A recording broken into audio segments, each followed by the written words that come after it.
আসসালামু আলাইকুম। হ্যালো বন্ধুরা, আপনাদের সাথে আছি আমি রিদিকা। আমাদের হাসনা স্টোরি চ্যানেলের সকল প্রকার গল্প শুনতে আমাদের চ্যানেলটি সাবস্ক্রাইব করে আমাদের পাশেই থাকুন। আর গল্পগুলো ভালো লাগলে লাইক কমেন্ট শেয়ার করতে কিন্তু ভুলবেন না। ধন্যবাদ। গভীর রাত, চারপাশে নীরবতা ছেয়ে গেছে। আকাশ ভর্তি তারা আর চাঁদ। সাফা ছাদের দরজা থেকে উকি দিয়ে নিভ্রকে দাঁড়িয়ে থাকতে দেখে বেশ অবাক। সাফার ঘুম আসছে না, তাই ছাদে এসেছে। কিন্তু নিভ্র কি করছে? সাফা গুটিসুটি পায়ে নিভ্রর পিছনে দাঁড়ায়। নিভ্র না ঘুরেই বলে, এত রাতে ছাদে কি করছো? সাফা বেশ অবাক হয়। তারপরে নিভ্রর দুহাতে মাঝে নিজের দুহাত দিয়ে জড়িয়ে নেয় পেছন থেকে। নিভ্র এখনো সামনে তাকিয়ে আছে। সাফার করুণ স্বরে বলে, সরি, আমি হলে যেতে চাইনি, কিন্তু ওরা অনেক অপমান করে বলেছিল, তাই আমিও চলে যাব বলেছি। আপনি কি রাগ করেছেন? নিভ্র এবার ঘুরে দাঁড়ায়। রেলিংয়ের সাথে ঘেঁষে দাঁড়ায় সে। এক হাতে সাফার কোমর জড়িয়ে কাছে টেনে নেয়। খুব কাছে টেনে নিভ্রর গভীর স্বরে বলে, তুমি দূরে যাবে শুনলে খুব কষ্ট হয় আমার। মনে হয় দম বন্ধ হয়ে গেছে। আমি মনে হয় না তোমাকে ছাড়া বাঁচতে পারবো। সাফা নিভ্রর চোখে চোখ রাখে। তারপর বলে, কেউ কাউকে ছাড়া মরে যায় না। বাচ্চাটা কষ্টের, কিন্তু মরে না। তুমি মাঝে মাঝে বড়দের মতো কথা বলো। সাফা মুখ ফুলিয়ে বলে, আমি কি ছোট নাকি? বড়ই তো, তাই বড়দের মতো কথা বলি। নিভ্র হাসলো, কিছু বলল না। সাফার সামনে চুলগুলো সরিয়ে দিয়ে কপালে নিজের ঠোঁট ছুঁয়ে দিল। এক পাশ কাত খুয়ে সাফার গালেও একটা চুমু খেয়ে সাফার লজ্জায় লাল হয়ে গেছে। ছাদের আলোয় তা মারাত্মক আকার ধারণ করেছে। নিভ্র নিচে বসে, সাফাকেও বসায়। এক হাতে জড়িয়ে নেয় সাফাকে। নিভ্রর বুকে গুটিসুটি মেরে সাফা মাথা রাখে। নিভ্র নেশাদর কণ্ঠে ডাকে, সাফারানি। সাফা ছোট করে জবাব দেয়, ভালোবাসি। সাফা আমিও বলতে চেয়েও বলে না। লজ্জায় পড়ে গলায় থেকে যায় সে কথা। সাফার মনে ডানা ছাপটে হাজারো ভালোবাসার কথা ঘুরে, কিন্তু বলা হয় না। মেয়েদের ভালোবাসার সুপ্ততা বেশি। প্রেমে পড়ে ভালোবাসার নতুন সব মানে বুঝিয়েছে নিভ্র তাকে। নিভ্রকে গভীরভাবে ভালোবেসে ফেলেছে সে। হে ভালোবাসা ভয়ঙ্কর আকার ধারণ করছে দিন দিন। সাফা মাথা তুলে তাকায়, নিভ্রও চোখ মেলে তাকায়। সাফা গভীরভাবে চাঁদের আলোতে নিভ্র সবুজ জলজল করা চোখে চোখ রাখে। নিভ্র রাখে, মুহূর্তেই হাসে নিভ্র। সাফার মুখটা হাত দিয়ে উঁচু করে ডান গালে আবার একটা চুমু খায়। এর বেশি তার অধিকার পড়ে না। তাই হাজারো নিষিদ্ধ ইচ্ছা নিভ্র নিজের মাঝেই লুকিয়ে রাখে। নিভ্র মাতাল করা ঠান্ডা কণ্ঠে চোখে চোখ রেখে বলল, ভালোবাসি। সাফা হেসে বলে, কয়বার বলবেন আর? সারা জীবন যত সময় শ্বাস চলবে ঠিক ততবার বলবো। সাফা আবার হাসে। নিভ্র সাফার কোলে মাথা রাখে। চাঁদের দিকে একবার তাকায়, সাফার দিকে একবার তাকায়। আকাশের দিকে তাকিয়ে গভীর আবেগ নিয়ে বলে, বলো তো আকাশ, কার চাঁদ বেশি মায়ায় বাঁধা, আমার না তোমার? সাফা ভারী অবাক হয়ে বলে, আপনার আবার চাঁদ আছে নাকি? অবশ্যই আছে, এই যে আমি চাঁদের কোলে মাথা রেখেছি। সাফা কিছুক্ষণ তাকিয়ে আবার হাসে। মাথা ঝুঁকিয়ে নিভ্রর সামনে আসা চুলগুলো সরিয়ে কপালে একটা গভীর চুমু আঁকে। নিভ্র কিছু সময় চোখ বুজে হঠাৎ খুলেই সাফার পাশে উঠে বসে। সাফার দিকে তাকিয়ে দুষ্টুমি সুর তুলে বলে, ছেলেদের সাথে একবারই বেশি ভালোবাসা দেখাতে এসো না। আমার ক্ষেত্রে তো আরও না, আমি মোটেও ভালো ছেলে না। কেন? আমার তো মনে হয় আপনি দুনিয়ার সবচাইতে ভালো ছেলে। তাই নাকি? কথাটা বলে সাফার কানের পাশে হাত রাখে। দু হাতে গাল আগলে ধরে সাফাকে আর একটু সামনে এগিয়ে নিয়ে আসে। সাফা চোখ বড় বড় করে তাকায়। বুকের ভেতরে ধাক ধাক শব্দ বেড়ে যায়। নিভ্র নেশা নেশা চোখে তাকিয়ে আছে সাফার লালচে ঠোঁট জোড়ার দিকে। সাফা ভয়ে লজ্জায় চোখ বুজে। অনেক সময় কেটে যায়। ভয়ে সাফার হাত পা কাঁপে, কিন্তু যা ভাবে তা হয় না। সাফা চোখ খুলে একবার তাকায়। নিভ্র এখনো আগের মতো দৃষ্টি দিয়ে তাকিয়ে আছে। নিভ্র এবার শব্দের সাথে হেসে সাফার হাতের আঙ্গুলের ভাঁজে নিজের আঙ্গুল রাখে। ঠোঁটে হাসি ঝুলিয়ে বলে, একটুতেই শেষ? হাত পা ঠান্ডা হয়ে গেছে? এবার বলো আমি আদৌ ভালো ছেলে কিনা। সাফা লজ্জার হাসি দেয়। নিভ্র আরেকটু এগিয়ে সাফাকে নিজের কাছে টানে। কানের পাশে একটা চুমু দিতেই সাফা ভয়ঙ্কর মাত্রায় কাঁপে। নিভ্র সাফা দিকে তাকিয়ে বলে। আমি মোটেও ভালো ছেলে না সাফারানি। সাফা আবার হাসে। নিভ্র চোখ ছোট করে বলে, এভাবে হেসো না।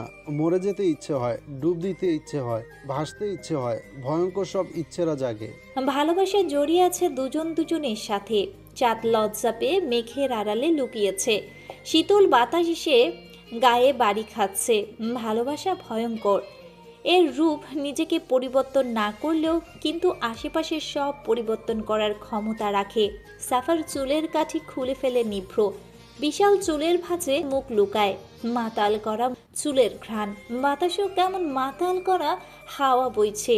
সাফার চুল নিয়ে নিভ্র কিছু সময় খেলে। সাফা তা দেখে হাসে, তারপর বলে, আপনি মারাত্মক প্রেমিক, ভয়ঙ্কর ভালোবাসার মানুষ। এভাবে ভালোবাসতে দেখিনি আমি কখনো, মুভিতেও না। ভালোবাসার গভীরতা থাকা প্রয়োজন। মুভিতে তুমি ভালোবাসার গভীরতা পাবে কই, যে এর মারাত্মকতা বুঝবে? সাফা ভাবে, আসলেই তো। তারপর আবার নিভ্রর কাঁধে মাথা দেয়। নিভ্র দুহাতে বুকে জড়িয়ে বলে, আমি মারাত্মক বা ভয়ঙ্কর প্রেমিক হতে চাই না, শুধু তোমাকে চাই। এই তুমিটাকেই প্রয়োজন আমার। সাফা একটু চুমু দেয় নিভ্র বাহুতে। নিভ্র সাথে সাথেই ধমক দিয়ে বলে, এই তোমাকে বলেছি না এত আদর দেখাতে না, পরে কিন্তু উল্টাপাল্টা কিছু করে বসলে আমার দোষ দেবে না। সাফা আবার একটা চুমু খায়। নিভ্র এবার হাসে, বুকে হাত দিয়ে বলে, আল্লাহ বাঁচাও, আমার ইজ্জত লুট করার জন্য বউ আমার উপর ঝাঁপিয়ে পড়ছে। সাফা এবার কামড় বসিয়ে দিয়ে বলে, জান আর ছুঁয়েও দেখবো না। মুখ বাঁকিয়ে উঠতে উঠতে বলে। নিভ্র শক্ত করে জড়িয়ে বলে, ভালোবাসি। একটা কবিতা শোনাবেন? নিভ্র হাসে। সাফার গাল ছুঁয়ে ছুঁয়ে দেয় এক হাতে, আর এক হাতে বুকে চেপে নেয় সাফাকে। তারপর সাফার দিকে ঝুঁকে তাকায়। সাফা চোখ বুজে আছে। নিঃশ্বাস বাড়ি খাচ্ছে নিভ্রর বুকে। গভীর সে নিঃশ্বাসের গতি মাতাল করা স্বরে নেশা মিশিয়ে নিভ্র বলে, ওহে লাজুকলতা, শুনছো কি আমার কথা? একটু ঘুরে চুল বাঁকিয়ে বাড়িয়ে দিচ্ছ মনের ব্যথা। কাজল ঢাকা পলক তোমার, রঞ্জে আমার বহমান দোলা। ওহে লাবণ্যলতা, বিষণ্ণ হৃদয়ে ধুকবুকানির ব্যথা। তোমাতে আমি বহমান তারা, তোমার কাজল আঁকিতে আমার মরণ জ্বালা। তোমার পরশে জীবন আমার ধন্য গো, তুমি আমার সেই সুখ তারা। একটু কি আমাকে ভাগ দেবই কাজলের পাড়া? দেখেই না হয় কাটিয়ে দেব রৌদ্রুর মনের সারাবেলা। তুমি প্রেমলতা, থাকুক না হয় এমনি ব্যথা। সাফা ঘুরে নিভ্রর বুকে নাক ঘষে, তারপর বলে, কবিতা কার জন্য বানিয়েছেন? তোমাকে নিয়ে এটা আমার লেখা প্রথম কবিতা। মনের অজান্তেই লিখেছিলাম আগে। আমি কাজল লাগাই না তেমন। আমি খুঁজে নেব পারা, তোমাকে কাজল লাগাতে হবে না। তুমি ঘাড় গড়িয়ে চুল বাঁকালেই চলবে। দুজনেই হেসে ওঠে। রুমের পানি নেই, তাই সাফা জগ হাতে রুম থেকে পানি নিতে রান্নাঘরের দিকে যাচ্ছে। সকালে আবার তাদের ঢাকা ব্যাক করতে হবে। রান্নাঘর থেকে পানি নিয়ে সাফা একটা রুম ক্রস করতেই শুনতে পায় রাফার গলা। রাফা এত রাতে এই রুমে, কারণটা সাফা জানে না। বড় দেয়াল ঘড়িতে রাত এখন প্রায় 1টা ছুঁই ছুঁই। এত রাতে কি কথা বলছে? রাফা সকালে এসেছে, কাল তাদের সাথে আবার ঢাকা যাবে, কিন্তু এত রাতে অভ্রর রুমে কি কথা বলছে? সাফা দুপা পিছিয়ে গিয়ে অভ্রর রুমে একটু পাশে দাঁড়ালো। দরজা খোলা। অভ্র সাদা রঙের টি শার্ট পরে রাফার দিকে তাকিয়ে আছে। ঘুম জড়ানো চোখ তার। সাফা আবার হাঁটা শুরু করে। কারো রুমে আড়ি পাতা তার স্বভাবে পড়ে না, কিন্তু একটু দূরে যেতেই একটা কথা শুনে দাঁড়িয়ে পড়ে। রাফা মৃদু চেঁচিয়ে বলছে, ভাইয়া তুমি আমেরিকা চলে যাবে, এটা আম্মু জানে। অভ্র প্রথমে চমকে তাকায়, তারপর বলে, তুই কিভাবে জানলি আমি আমেরিকা যাব? আমি সব জানি ভাইয়া, প্লিজ সব খুলে বলো। আম্মু এটা জানলে খুব কষ্ট পাবে। ঘুরতে গেলে বিষয়টা একরকম, আর একেবারে গেলে আরেক রকম। তুমি একেবারে চলে যাবে? দেখ, এইসব কথা বলার মানে হয় না। কেরিয়ারের জন্য আমাদের অনেক কিছু করতে হয়, সব সময় পরিবারের সাথে থাকা যায় না। আর এর চেয়ে বড় কথা চাকরিটা ভালো, সো যাওয়া উচিত, তাই যাচ্ছি। এত কথা না বলে ঘুমাতে যা, নিশান অপেক্ষায় আছে। রাফা ছলছল চোখে তাকিয়ে থাকে অভ্রর দিকে, তারপর বলে, তুমি তো ক্যারিয়ারের জন্য না, নিভ্র ভাইয়ের জন্য চলে যাচ্ছ। একটা বিয়ে কি করে আমাদের এত সুন্দর পরিবার ভেঙে দিতে পারে ভাইয়া? অভ্র হতভম্ব হয়ে রাফার দিকে তাকায়। রাফা এগুলো কি বলছে? ও কি কিছু জানে নাকি সব জানে? অভ্র কঠিন গলায় বলল, কি যা তা বলছিস? এগুলো সব ফাও কথা। ওর বিয়ে এর মাঝে আসে কিভাবে? রাফা শুধু তাকিয়ে দেখছে তার ভাই এত কষ্টে থেকেও কতটা কঠিন শান্ত মেজাজ আর ধৈর্যের সাথে থাকছে যেখানে তার অবস্থা খারাপ। রাফা পেছনে হাত সামনে এনে বলে, আমি সব জানি ভাইয়া, সব পড়েছি। জানি গোপন জিনিস পড়া অন্যায়, তবুও পড়েছি। পড়েছি বলেই তো জেনেছি। এত কিভাবে কষ্ট লুকিয়ে রাখো ভাইয়া, কিভাবে? অভ্র এবার চোখ বড় করে নিজের কালো মোড়ালে বাঁধা ডায়েরিটা দেখছে। এটা কিভাবে রাফার কাছে গেল সেটাই মাথায় ঢুকছে না অভ্রর। অভ্র শুকনো ঢোক গিলে চারপাশে একবার চোখ বুলায়। রাফা ঝাঁঝালো গলায় বলে, ভাই তুমি চোরের মতো এদিক ওদিক না তাকিয়ে আমার প্রশ্নের উত্তর দাও। অভ্র বুক ছিঁড়ে অনায়াসে দীর্ঘশ্বাস বেরিয়ে আসে। বোনের দিকে তাকিয়ে থাকে কিছুক্ষণ, তারপর বলল, দেখ, তুই এভাবে কারো পার্সোনাল জিনিসে হাত দিতে পারিস না। তার উপর এটা একটা ডায়েরি। কোথায় পেয়েছিস সেটা? এটা তো আমার রুমে ছিল, আলমারিতে। বলো কোথায় পেলি? রাফা আরও রেগে গেল।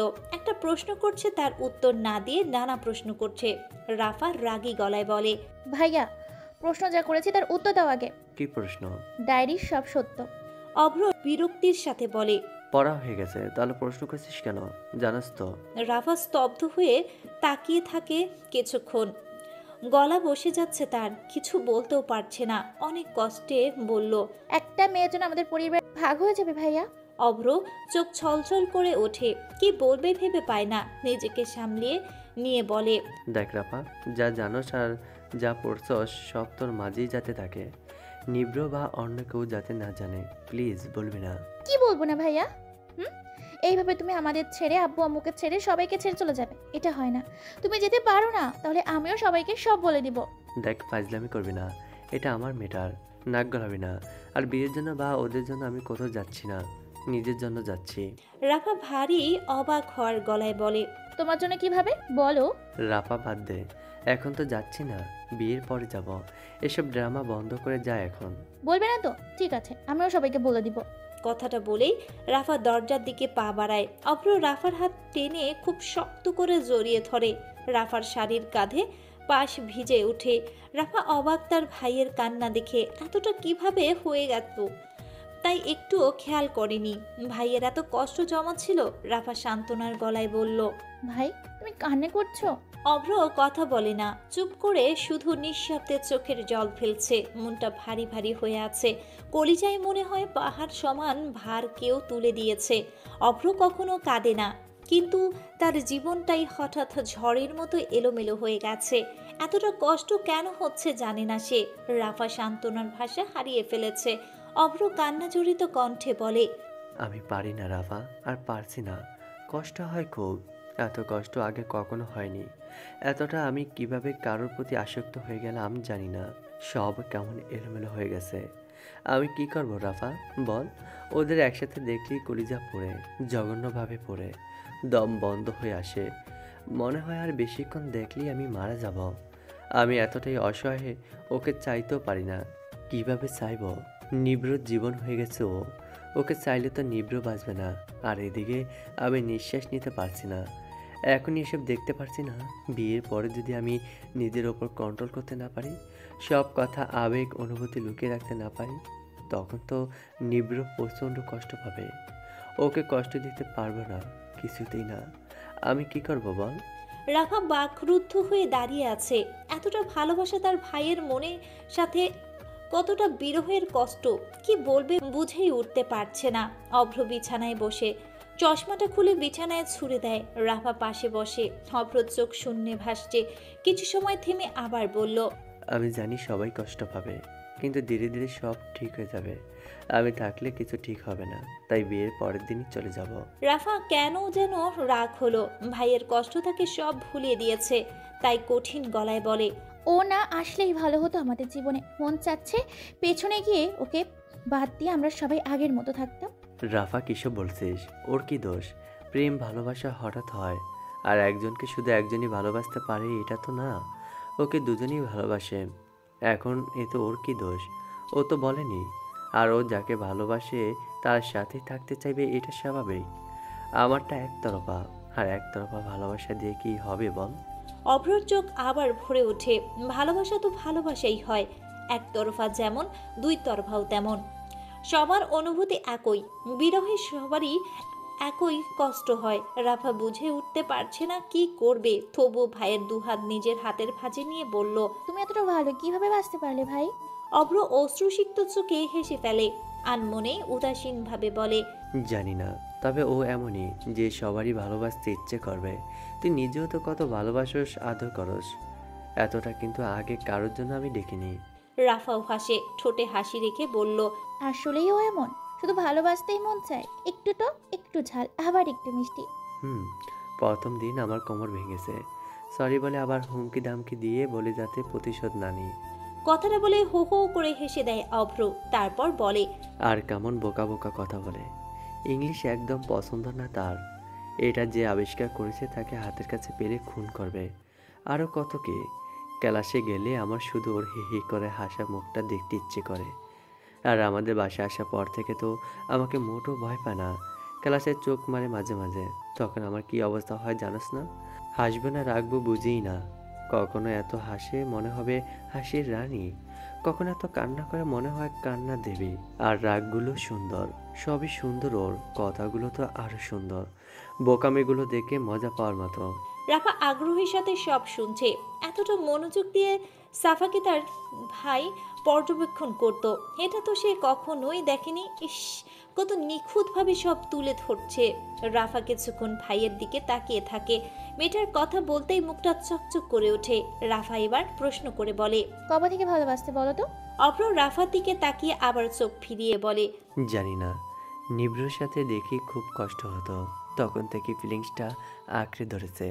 জানোস, ও যখন হুমড়ি খেয়ে বুকে পড়েছিল, অদ্ভুত এক অনুভূতি হয়েছে। মনে হচ্ছে মুহূর্তের মধ্যেই পৃথিবী অন্যরকম হয়ে গেছে, সাদা দুনিয়া রঙিন লাগতে শুরু করেছে। আর ওর চোখ বুঝে সরিবেলা ইস, বুক ছিঁড়ে ফেলার মতো অবস্থা। কিছু মুহূর্তের জন্য সব থমকে গেছে, সব। সেই পাঞ্জাবিটা আমি এখনও একইভাবে রেখে দিয়েছি, পানিও রাখতে দেয় নাই। ওর গায়ে মিষ্টি গন্ধ লেগে আছে, ওটা রেখে দেব। ওর হাতে সাফও আছে। সেদিন চুলগুলো উপসে আমার বুকে পড়েছিল, হৃদয় হরণ করার মতো সেই দৃশ্য। প্রথম দিন ও নিজের হাত বাড়িয়ে দিয়েছিল, আমাকে তুলে বলে কিনা অনেক ভারী। টিচার হিসেবেও পাত্তা দেয় নাই। অভ্র আবার হাসে, চোখে পানি গড়াগড়ি করছে। রাফা অভ্রর পিঠে হাত বুলিয়ে বলে, এক কাজ করলে কেমন হয়, ওকে তুমি বিয়ে করে ফেলো। অভ্র হেসে ফেলে উচ্চ শব্দে, তারপর বলে, ও কিছুদিনের ভালোবাসা, কিন্তু নিব্র, ও তো আমার সবচেয়ে প্রিয় মানুষ। কত কিছু করেছে আমার জন্য। ছোটবেলায় যে মারামারি হয়েছে সেটা আমি করেছি। নিব্র বরাবরই শান্ত ছেলে, ও মারামারির ঝগড়া এগুলো আগে পছন্দ করতো না, এখনও করে না, তবে মারতে শুরু করলে সব শেষ করে ফেলে। সেদিন আমি ছেলেটার মাথা ফাটিয়েছি, ভয়ে বাড়ি যেতে চাচ্ছিলাম না। আম্মু ছোটবেলায় খুব বকাঝকা করতো, তো তাই নিব্র নিজের কাঁধে দোষ নিয়ে হোস্টেলে চলে গেল, আর আমাকে প্রমিস করলো যাতে কাউকে না বলে। আজ ভেঙে দিলাম প্রমিস। ও দেখিয়ে ভালোবাসে না, লুকিয়ে বাসে, তবে ওরটা সেরা, ওর জন্য সব করতে পারি, প্রথম ভালোবাসাটাও ছাড়তে পারি। রাফা মুগ্ধ হয়ে দেখছে অভ্রকে, কতটা ভালোবাসা এদের মাঝে। রাফা জানে নিভ্র আগে জানলে কখনোই সাফাকে মনের কথা বলতো না। নিভ্রও যে ভাইয়ের জন্য সব পারে, রাফা খুব ভালোই লাগছে। এত কষ্টের মাঝেও ভাইদের মাঝে মিল দেখে রাফা অনুরোধের সুরে বলে, ভাইয়া থেকে যা না, কি হবে বল, তুই চলে গেলে পরিবারটা কেমন যেন হয়ে যাবে। আম্মু তো কান্না করতে করতেই শেষ হয়ে যাবে, সব এলোমেলো হয়ে যাবে, থেকে যা না ভাইয়া। আরে বোকা, আমি কি একেবারে চলে যাচ্ছি নাকি? নিজেকে একটু সামলে নিতে যাচ্ছি। ভালোবাসার মানুষকে অন্যের হতে দেখার মতো কষ্টের আর কিছুই নেই আমার মনে হয়। আমার ভীষণ কষ্ট হয় বুঝলি ওদের একসাথে দেখতে। মাঝে মাঝে ভাবি ও দুইজন কেন হলো না, বা আমরা আলাদাভাবে কেন আলাদা মেয়ের প্রেমে পড়লাম না, তাহলে কত ভালো হতো বল, এত কষ্ট হতো না। অনেক কষ্টে নিজেকে কন্ট্রোল করি, যদি ভুলভাবে কিছু বলে দিই তবে নিব্র খুব কষ্ট পাবে। ওদের বিয়ের কথা শুনি আমি রাতে ঘুমাতে পারছি না, পরে তো আরও ভয়ঙ্কর অবস্থা হবে। আমি চাই না এমন কিছু হোক। আর আহমদ তো কেরিয়ারের কথা ভেবে নিজেকে সামলে নিতে পারবে। সবই ঠিক আছে, এত চিন্তা করার কিছুই নেই বুঝলি, সব ঠিক হয়ে যাবে। এখন যা তো। রাফা ভাইকে শক্ত করে জড়িয়ে ধরে, তারপর বলে, তুমিও জীবনে বেস্ট কিছু পাবে ভাই, তুমিও পাবে, দেখে নিও। রাফা বেরিয়ে যেতেই অভ্র চোখ মুখ মুছে বেরিয়ে পড়ে। তার এখন ঘরে থাকতে দম বন্ধ বন্ধ লাগছে। সব মনে পড়ছে গভীরভাবে। একটু ফ্রেশ হওয়া উচিত, বাইরে যাওয়া উচিত, তাই বাড়ির বাইরে চলে গেছে। সাফা ফ্লোরে বসে মুখে ওড়না চেপে কাঁদছে। সে সব শুনে স্তব্ধ।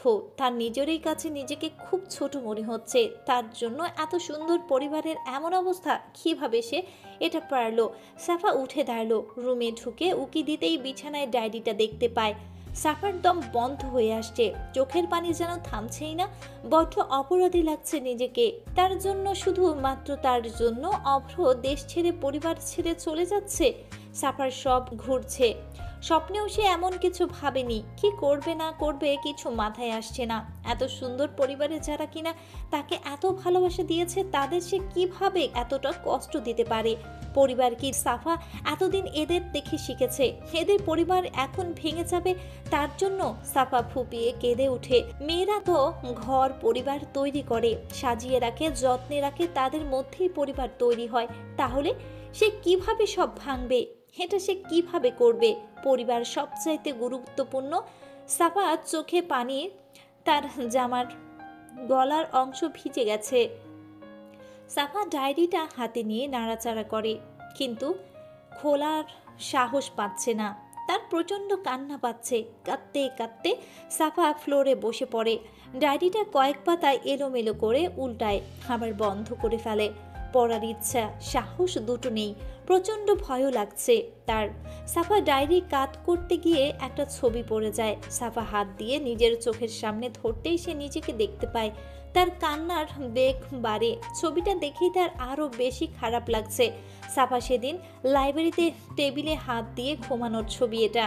সাফা চারপাশে দেখে, ছবির পেছনে ছোট্ট অক্ষরে কিছু লেখা আছে।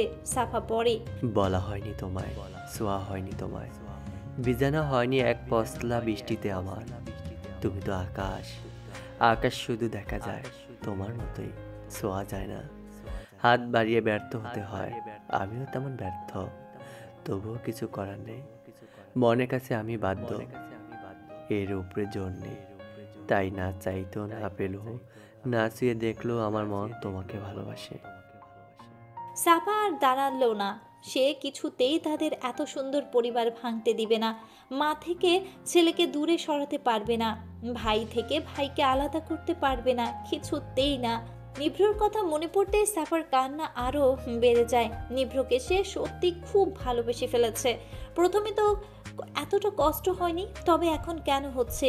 মনে হচ্ছে কলিজাটা ছিঁড়ে যাচ্ছে। নিভ্র এই কয়েকদিনে এতটা ভালোবাসা দিয়েছে যে নিভ্রর ভালোবাসায় ডুবে সাফা এখন দেওয়ানা হয়ে গেছে। নিভ্র ভালোবাসার নেশা লেগে গেছে, আসক্ত হয়ে গেছে সাফা। তার প্রচণ্ড কষ্ট হচ্ছে, কিন্তু তার আর নিভ্রের বিয়ে হলে অভ্র চলে যাবে, তাই তাকে সব ছেড়ে চলে যেতে হবে। এদের মাঝে থাকার মানে পরিবার ভেঙে যাওয়া, এদের মাঝে দূরত্ব সৃষ্টি করা, যা সাফা করতে পারবে না। সারা রাত সাফা কেঁদেছে, বাবাকে সব বলেছে, তার সাথেই বেরিয়ে এসেছে, ছেড়ে এসেছে ভালোবাসা, পরিবারের জন্য নিজেকে ত্যাগ করেছে, নিভ্র ছেড়েছে। আজকে সকালটা নিভ্রর কাছে কেমন যেন বিষণ্ণ বিষণ্ণ লাগছে। ঘুমটাও ভালো হয়নি, আকাশে মেঘলা, সব কেমন নিস্তব্ধ। নিভ্র ফ্রেশ হয়ে আসে। সকাল 10টা, তাদের বের হতে হবে। সাফার সাথে সকাল থেকেই দেখা হয়নি, একবার দেখা করলে ভালো হয় ভেবে নিভ্র রুম থেকে বাহিরে আসে। সাফার রুম তার কয়েক রুম পরেই। রুমে ঢুকেই সাফাকে পেল না। সারা রুম খুঁজলো, তারপর নিচে ছাদে সব ঘুরে নিভ্র মাথায় হাত, ভয়ে হাত পা কাঁপছে। গেল কই? নিভ্র আবার বাড়ির প্রতিটা রুম পেছনে আগে সব খুঁজে ফেলেছে, কিন্তু কোথাও সাফাকে বা তার বাবাকে খুঁজে পাচ্ছে না। নিভ্রর বুক কাঁপছে, কেন যেন অজানা ভয় তাকে আঁকড়ে ধরেছে। নিভ্র ফোন বের করে কল করে বাড়ির সবাইকে জিজ্ঞেস করে। সবাই এক কথা, কেউ দেখেনি। নিভ্রর অবস্থা খারাপ, পাগলের মতো চুল টানছে। অভ্র ঘরে নেই, সবাই টেনশনে আছে। নিভ্রর রাগ ভয়ঙ্কর, সবাই জানে। নিভ্র আবার সাফার রুমে যায়, চারপাশে ভালো করে দেখে, কিছুই পেল না। নিভ্রর প্রচণ্ড ভয় করছে। সাথে রাগ। মাহি আর তার বাবাকে অলরেডি হুমকি দিয়ে দিয়েছে, কয়েকবার তেড়েও গেছে। অনেক সময় পরে নিভ্রর মনে পড়ে টেবিলের উপরে সাদা খাতাটা। নিভ্র আবার রুমে যায়, খাতা খুলে তাতে কালো কালিতে লেখা, আমাদের পথ আলাদা, তাই আগেই আলাদা হওয়া উচিত। তাই আলাদা হয়ে গেলাম, আর খুঁজবেন না, কারণ কেউ নিজ থেকে হারিয়ে যেতে চাইলে তাকে খুঁজে পাওয়া যায় না। সাফা! নিভ্র যেন মাথায় আকাশ ভেঙে পড়ছে, হৃৎপিণ্ড ভয়ঙ্করভাবে লাফাচ্ছে। নিভ্র সবকিছু অন্ধকার মনে হচ্ছে। সাফা কেন এমন লিখলো? কোথায় গেল? কখন ফিরবে? আদৌ আসবে তো? খুঁজে পাবে তো? নানা কথা নিভ্রর মাথায় ঘুরপাক খাচ্ছে। রাগে কষ্টে দম বন্ধ হয়ে আসছে। এটা সাফার হাতের লেখা। এটা নিভ্র আরো রাগিয়ে দিচ্ছে। রাগে হাত পা থরথর করে কাঁপছে। এরপর শুরু ভাঙচুর। নিভ্রর আশেপাশের সবই ভাঙছে। টেবিল ছুঁড়ে মারছে তো ঘরের আয়না ভাঙছে। তাকে আটকে রাখা দায়, এটা সবাই জানে, কিন্তু আটকানোর চেষ্টাও কেউ করছে না। শুধু অভ্রকে কল করেছে। অভ্র ছাড়া সব অসম্ভব। নিভ্র আশেপাশে কেউ নেই। সবাই দরজার পাশে দাঁড়িয়ে কাঁপছে, কিছুই বুঝতে পারছে না কি হয়েছে। অভ্র দ্রুত রুমে ঢুকে পড়ে। নিভ্র দুহাত কেটে গেছে, গড়গড় করে রক্ত প্রবাহ হচ্ছে। অভ্র উত্তেজিত গলায় বলছে, ভাই ভাই হলো কি? এগুলো করা মানে কি? নিব্র পাগল হয়েছিস নাকি? নিভ্র কিছুই বলছে না। তার রাগ যেন আরো বেড়ে গেছে। কি করবে বুঝতে পারছে না। অভ্র হুট করে জড়িয়ে ধরে। নিভ্র মুহূর্তে শান্ত বাচ্চার মতো বুকের আছড়ে পড়ে। অভ্র টাল সামলাতে না পেরে বসে, সাথে নিভ্র। অভ্র নিজেরই ভয় লাগছে। নিভ্র চোখ মুখ দেখে লাল হয়ে আছে, তবুও শান্ত গলায় প্রশ্ন করে, কি হয়েছে? সকাল সকাল পাগলামি করছিস কেন? নিভ্র চুপ। অভ্র নিভ্রর সামনে চুল সরিয়ে দেয়, তারপর কয়েকবার একই প্রশ্ন করে। নিভ্র রেসপন্স করে না। হঠাৎই সেন্সলেস হয়ে পড়ে। বাড়ির সবাই হা হয়ে গেছে এমন অদ্ভুত কাণ্ডে। কারো কিছু বলার নেই, কিছু বুঝতেও পারছে না আসলে হলো কি। সাফা চলে গেছে শুনে সবার মনে একই প্রশ্ন ঘুরছে। কেন চলে গেছে? কেন? কোথায় গেল? কখন আসবে? আদৌ আসবে তো? বর্তমান ঠান্ডা ভিজা বালিতে সাফা বসে আছে। তার সামনে বিশাল হৃদয়ের সমুদ্র, যার এক একটা ঢেউ এসে ভিজিয়ে দিয়ে যাচ্ছে পাজোড়া। আকাশে বিশাল চাঁদ, থালার মতো লাগছে সে চাঁদকে। সাফার দৃষ্টি চাঁদ থেকে সমুদ্রে নামছে, আবার চাঁদে যায়। সমুদ্রের এক একটা ঢেউ তার মনে শূন্যতায় এসে বাড়ি খাচ্ছে। উত্তাপ ঢেউয়ের শব্দে মনে ক্ষত জেগে উঠে হু হু করে। মনের বিষাদময় কষ্ট আবার কাঁপে বুকের বা পাশের হৃৎপিণ্ডটা। সাফার হাতে পায়েল হার আংটি আছে নিয়ে শত খানেক বাড়ির উপর সে এগুলো ফেলে দিতে চেয়েছে, কখনো নদীতে, কখনো পুকুরে, কখনো রাস্তায়, কিন্তু দিতে পারল না। মুঠোয় ভর্তি করে বসে রইল প্রতিবারের মতো। একটা ঢেউ যেমন ভিজিয়ে দিয়ে রূপ পরিবর্তন করে, এই বালির ঠিক একইভাবে একটা বছর তার রূপের কত পরিবর্তন করে দিয়েছে। ভেবেই সাফাত তাচ্ছিল্যের হাসি হাসে। জীবন কত বৈচিত্র্য, বৈচিত্র্য এর রূপ রং, আর সবচাইতে বৈচিত্র্য এর ভালোবাসা নামক যন্ত্রণা। 1 বছর আগেও সে ভালোবাসায় ছিল আবেগের, আজ তা কতটা গভীর, কতটা ভয়ঙ্কর রূপ নিয়েছে তা বোঝা দায়। এই ভালোবাসা চঞ্চল সাফারানি থেকে কঠিন মুখের সাফার জন্ম দিয়েছে। ভালোবাসা এক জীবন্ত প্রাণ, তা না হলে এত পরিবর্তনের ক্ষমতা এর থাকতো না। প্রেম আর ভালোবাসার মাঝেও সাফা বিস্তর ভিন্নতা খুঁজে পেয়েছে। প্রেম যখন গভীর হবে তবে তা প্রেম থাকে না, নাম নেয় ভালোবাসায়। সেই রাতে যতটা সাহস নিয়ে প্রেম ছাড়তে পেরেছে, আজও ততটা সাহস নিয়ে ভালোবাসা ভুলতে পারেনি। এটাই পার্থক্য। সাফার হিজাবের এক অংশ উড়ছে বাতাসের তালে। এই বাতাস হৃদয়কে ঠান্ডা না করে আরও উত্তেজিত কেন করে তা সাফার জানা নেই। শরীরের উড়নাটা উড়ে এসে একবার মুখে পড়ে, আবার তা সরে যায়। সাফা নিজের দুহাত পিছনে বালির উপর দিয়ে রেখেছে, চোখ তার শূন্য এবার। কত পুরনো আবেগ আবার জেগে উঠেছে মনে, কত তীব্র এর ক্ষত। বাস্তবতার কাছে ভালোবাসা নামক ভয়ঙ্কর কথাটাও হার মেনে নেয়। সাফার চোখের 2 কোণ বেয়ে গড়িয়ে পড়ে অসংখ্য পানির কণা। এটা নতুন না, পুরানো ক্ষত, পুরনো পানি, যা প্রতি রাতে এই সমুদ্রের পাড়ে বা নদীর তীরে কখনো বালিশের বুকে ভিজে জায়গা করে নেয়। সাফা কান খাড়া করে সমুদ্রের শা শা শব্দ কানে এসে ধাক্কা খায় প্রবলভাবে। হৃদয়ের কোণে কোণে টুকরো টুকরো ভালোবাসা জেগে ওঠে, সাথে তার ক্ষত। আর কত সময় বসে বসে চোখের পানি ফেলবে মহারানী? ঝুমার এমন কথায় সাফা কপট রাগ নিয়ে তার দিকে তাকায়, ঝাঁঝালো গলায় বলে, ঝুমা, কতবার বলেছি আমাকে এই শব্দে ডাকবি না, তারপরও একই ভুল করতে তোর ভাল লাগে? আমার কিন্তু শুনতে ভালো লাগে না। ঝুমা বুঝতে পেরে পাশে বসে সাফার মতো সামনে তাকিয়ে বলে, এতটা ভালোবাসলে ছেড়ে কেন এলি? সবার উপরে ভালোবাসা, তাই তোরও ছেড়ে আসা উচিত ছিল না। সাফা ঝুমার দিকে একবার তাকিয়ে চোখ ফিরিয়ে নেয়, তারপর বলল, কে বলেছে সবার উপরে ভালোবাসা?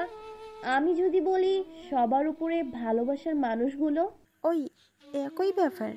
মোটেও না, দুটি দুই রকম। যেটা ছেড়ে এসেছি সেটা আমার ভালোবাসা, আর যাদের জন্য ছেড়ে এসেছি তারা ভালোবাসার মানুষ, তাই দুইটাই ভিন্ন। ঝুমা বিরক্তির সাথে শ্বাস নেয়, তারপর দাঁড়িয়ে সাফার হাত টানতে টানতে বলে, হয়েছে তোর জ্ঞান দেয়া, তাহলে চল সবাই ওইদিকে, আর তুই এদিকে একা একা বসে কি সব চিন্তা করছস? চল। যাব কিছুক্ষণ পরে, তার আগে বল তুই তোর ভালোবাসা ছেড়ে আমার কাছে কেন এসে পড়েছিস? অবিদ তোকেও অনেক ভালোবাসে, তোর কাছে থাকলেই বেশি খুশি হবে। আর তুই নিজেই আমার ভালোবাসা। ওই দিন যদি তোর সাথে বাসে হুট করে দেখা না হতো, তাহলে তো তোকে কখনই খুঁজে পাইতাম না। আল্লাহ বাঁচাইছে। আর এতে অবিক কষ্টে থাকলেও খুশি। এটা বোঝাতে চেয়েছি, এই কারণে ছেড়ে এসেছি। ঝুমা অবাক হয়ে কিছুক্ষণ ভাবে, তারপর বলে, ভাই এবারও বুঝলো না। নিজ দায়িত্ব বুঝে নি ইডিয়েট, এসব ছাড়। তুই প্রতিদিন বাড়ির ছেলে মেয়েগুলোরে আমার পিছনে পিছনে নিয়ে আসোস কেন বলতো? ঝুমা বলে না, হাসে শুধু। সেদিন সাফার বাবা আর সাফার সাথে হুট করেই বাসে দেখা হয় যায় ঝুমার। ঝুমা সাফার সবচাইতে প্রিয় বন্ধু, তাই সব কথাগুলো শুনে সাফার সাথে সেও পাড়ি জমায় লুকোচুরির খেলায়। একসাথেই থাকে তারা। তারা কক্সবাজারে থাকে এখন, তবে বিগত 1 মাস এখানে থাকছে। সাফা এক জায়গায় থাকে না, নানা সময় নানা জায়গায় থাকে। লেখাপড়া চালিয়ে যাচ্ছে, শুধু পরীক্ষা দেয় ভার্সিটি যেয়ে। তাছাড়া সে তার এলোমেলো জীবন নিয়েই থাকে। সাফা ঝুমা বাচ্চাদের পাশে বসে। বাচ্চাগুলো তার বাড়িওয়ালার, সমুদ্র একটু দূরেই তাদের বাড়ি। সাফা এখানে কিছু ছেলে মেয়েদের পড়ায়, সারাদিন নিজেকে ব্যস্ত রাখে। আর এই 1 মাস ধরে সমুদ্রের সাথে তার বেশ ভাব হয়েছে, তাই এখানে এসে বসে। সাফারা বসে আছে, সবাই গল্প করছে। সাফা উদাসীন হয়ে বসে আছে, তার চোখ সমুদ্রে। তাদের একটু পাশে কিছু তরুণ তরুণী বসে গান বাজনা করছে। তারা এখানে ঘুরতে এসেছে বোঝাই যাচ্ছে। গল্পও করছে তারা, গল্পের বিষয়ে ভালোবাসা। সাফা কান পেতে সেসব শুনছে, আর মনের অজান্তেই হাসছে। যে বিষয়টা থেকে সে পালিয়ে বেড়ায় সেটাই তার আশেপাশে আলোচনা হয়। এমনকি সে ভালোবাসার জায়গায় বসে আছে। সমুদ্র তো ভালোবাসার একটা নিদর্শন। তার কাছেই সে প্রতি রাতে নিজের বিচ্ছেদের গল্প শোনাতে আসে। সাফা মনে মনে ভাবে সমুদ্র নিশ্চয়ই তাকে নিয়ে হাসে। হাসারই কথা, সাফা নিজেই হাসে। একটা মেয়ে বলে ওঠে, তোর চিরকুটি লেখা প্রেম ভালোবাসা কি এবং বিচ্ছেদ কি, ভয়ঙ্করতা ব্যাখ্যা করো, বলে পার। বলেই সবাই হেসে ওঠে। ছেলেটা করুণ সুরে বলে, ভাই প্রেম তো প্রেম আর ভালোবাসা তো ভালোবাসা, এটা বোঝানোর কি আছে? বাদ দে, আরেকটা তোল। হবে না, তোরে এটা বুঝতে হবে। তুই জীবনে কম প্রেম তো করস নাই, এখন বলতে পারস না কা? ভাই প্রেম করি ভালো কথা, এত ডিটেল জানমু কেমনে? ছাড় না। না না, এবার আশেপাশে সবাই চেঁচিয়ে ওঠে, আর বেচারা চিন্তায় মগ্ন। সাফা কান পেতে সব শুনছে আর হাসছে। তার ভালো লাগছে অনেক দিন পরে এদের কথা শুনে। সাফা উঠে ওদের পাশে বসে। সবাই অবাক সাফাকে দেখে। সাফা গভীর গলায় বলে, পিকনিকে এসেছো বুঝি? এবার অনার্স ফার্স্ট ইয়ার। কোন ক্লাস? সাফা আবার হাসে। এই বয়সেই তো আর ভাবে না পুরনো স্মৃতি, সবই পুরাতন তার কাছেও। হয়তো সাফা আবার উঠতে চায়। ছেলেটা বলে, আপনি বলতে পারেন এই আজাইরা প্রশ্নের উত্তর?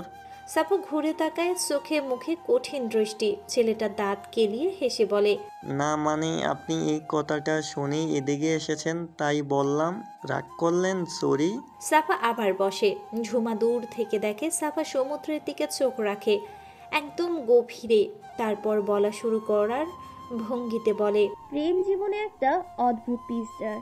এই পিসটা তুমি না পড়তে চাইলেও তোমাকে পড়তে হবে। এ যেন জ্বলন্ত আগুন, এতে না জ্বলে তুমি পার পাবে না। এর প্রথম অনুভূতি তোমাকে সব দিক থেকে থমকে দিবে, ভাসিয়ে নিবে বহু থেকে বহু দূর। সমুদ্রের উত্তাপের মতো এর ঢেউ, তুমি ভাসবে এই ঢেউয়ের মাঝে। কিন্তু কিন্তু প্রেম তো আগুন, আর আগুন নিয়ে খেললে যদি তুমি না জ্বলো তবে খাঁটি হবে কিভাবে? তাই প্রেম জ্বালাতে হয়। এটা যতটা দ্রুত তোমাকে আক্রমণ করবে ততটা দ্রুত তোমাকে মুক্তি দিবে। এটা ভাবা নিছক বোকামি। এই যন্ত্রণা কঠিন, ভয়ঙ্কর কঠিন এর প্রহার। তোমার হৃদয়ের গভীর থেকে গভীরে এর আক্রমণ চলে। সবার প্রেম আলাদা, কারোর সাথে কারো প্রেমের মিলবন্ধন নেই। আল্লাহ মানুষ যেমন আলাদা আলাদা বানিয়েছেন, তাদের মাঝে সব সত্তাকে আলাদা আলাদা রূপ দিয়েছে, প্রেমও দিয়েছে আলাদা অনুভূতি। মেয়েদের প্রেম পুরুষের চেয়ে আলাদা। মেয়েদের প্রেম লুকানো, একান্ত নিজের করে রাখার ক্ষমতা আছে এদের। পুরুষ জাহের করতে পারে, নারী লুকিয়ে রাখতে পারে। এইটাই প্রেমের আসল নাম। প্রেম তোমাকে বুঝিয়ে দিবে তুমি নিজের নও। এটাই তো পার্থক্য প্রেম ভালোবাসা আর ভালো লাগার মাঝে। প্রেম বাতাসের মতো এসে তোমার মনে কুড়িকে জাগিয়ে দেবে ভালোবাসার নামে। সে বাতাস চলে গেলেও এই শীতলতা তোমাকে দক্ষ করবে তিলে তিলে। প্রেমে হার নেই, যা আছে সব জিত। এই যেমন তুমি তাকে পেলে না, এটা জিত। পাওয়াতে যে সবসময় জিত থাকে এটা ভুল, হারেও থাকে বহু জিত। ভালো থাকার নামই ভালোবাসা, তাই সে ভালো থাকলেই হবে, এইটাই তোমার জিত। তাকে মনের মাঝে রেখে একান্তে কষ্ট পাওয়াটা হলো বিচ্ছেদ। এর প্রতিটা সময় মনের মাঝে পুষে রাখা হলো এর ভয়ঙ্করতা। সাফা উঠে দাঁড়ায়। আজ হৃৎপিণ্ডটা বেশি ভারী হয়ে আছে, কষ্টে দম বন্ধ হয়ে আসছে, সব কিছু এলোমেলো লাগছে। সবাই মুগ্ধ শ্রোতার মতো সব শুনছে। সাফা কিছু দূর যেতেই ছেলেটা চেঁচিয়ে বলল, আপনি এত সুন্দর ভালোবাসা অর্থ বুঝান, যে আপনার প্রেমিক বা প্রিয়তম হবে সে খুবই লাকি। সাফা ঘুরে তাকিয়ে হাসে, তারপর আবার চিৎকার করে বলে, সে সবচেয়ে আনলাকি ছিল। সাফা হাঁটছে, ঝুমা তার পাশে। সাফার চোখ মুখ ফুলে গেছে। ঝুমা কিছুক্ষণ তাকিয়ে থাকে, আবার দৌড়ে সাফার পাশে পাশে হাঁটে, তারপর বলে, ভাই আমার মনে হয় উনি এত সময়ে বিয়ে করে ফেলেছে, তোর কি মনে হয়? সাফা থমকে দাঁড়ায়, ঘাড় ঘুরিয়ে বলে, উনিটাকে? আরে নিবৃনীল, ওনার জন্য মেয়েরা তো হুমড়ি খেয়ে পড়ে আছে। মনে হয় বিয়ে টিয়ে করে বাচ্চা কাচ্চার বাবু হয়ে গেছে। না 1 বছর হলো, হিসাব করলে আরো অনেক মাস চলে গেছে না, তাই বললাম। সাফা কিছু বলল না, চুপ করে থাকে। ঝুমা আবার বলে, তোকে অনেক খুঁজেছে উনি, এমনকি তোকে প্রশ্ন করেছি? এসব বাদ দিতে কয়বার বলেছি?